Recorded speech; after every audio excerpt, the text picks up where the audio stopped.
Question 20. What are the best third-party tools and services to use with YouTube? Oh, Paul, I've searched the internet. I've seen past videos that you've done. I've read the articles. And there are third-party tools and services that I can use with YouTube that'll do well for me. What do I do? How do I play with this? What is my strategy? Well, number one, this is incredibly important. YouTube's terms and services say specifically that you cannot use any software that accesses their servers faster than a human could do in the same amount of time. Now, they're not against robots. They're not against mechanics. They're not against automation, but they're against automation and mechanics that asks faster than a human. The strategy there is something we can debate until, the end of time if we wanted to. But the fact of the matter is that's YouTube. That's their rules. You have agreed to play by them. So, YouTube doesn't want your stuff to go faster than a human can, so don't use anything that goes faster than a human can. Number two, YouTube has an API for people that want to admit they're a machine. So YouTube is fine with machines. YouTube is fine with software. They have an API. You definitely want to use that API because you don't want to pretend with YouTube that you're anything other than you really are. If you pretend and you're not real on any element of your website, any element of your videos, YouTube's got to have to ask, ooh, are they not real on some other element? Is there something else that we have to worry about? And even if there's just a question mark associated with that account, do you want that? Is the value that comes, is there value there? In my experience, anybody who follows the rules of the terms of service and uses the API for third-party software, I've seen no problems. My experience, not a lawyer, don't play one on TV. I'm sure someone could probably find a way to mess this up, but play intelligently, play strategically, and you will do okay. Now, however, if you use a tool like a human, and you use a tool with the API to get a bunch of videos that are viewed for 5 seconds, that's just going to get you a low quality score.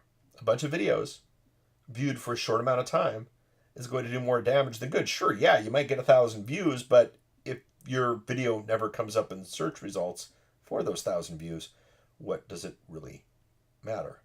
So follow the terms and services, use the API, but do it strategically. Follow the rules. Match similar audiences to videos they'll actually be interested in viewing, not just try to bump up your numbers to make mom feel good or whatever it is that you're doing. Using third-party tools and services it's one strategy. It's not an only strategy. It's actually, as YouTube gets more and more mature, it's becoming less and less viable, less and less one of your key strategies. It is one if you follow the rules and think strategically. If you do this right, the process is becoming less and less impactful. Make this far down your list. This is not at the top. This is once you've kind of mastered everything else.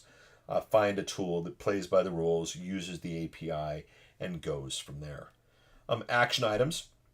If there is a significant audience online that is your exact demographic, the mechanization of a third-party tool might be strategic for you.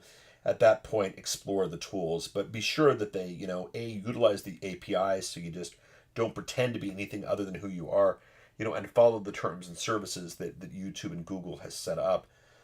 In short, my mom always said, if it seems too good to be true, it probably is. That's the case.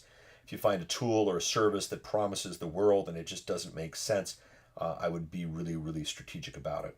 At the time of this recording, there's only really 2 tools that I can recommend that utilize the API and follow the terms and services. One of them is Traffic Geyser, a video submission service that I, in disclosure, at least at the time of this recording, I'm working for. And at the same time, Toolbox is another company with a great tool that at the time of this recording, obeyed everything and I've had no problem with. Those are the only 2 that I can recommend at this point. Obviously, and without a doubt, that could change at any point. There might be ones that I don't know of, but those are the ones that I have. Again, though, follow the terms and conditions, make use of the API, be strategic about it, and you're going to be in a pretty good place.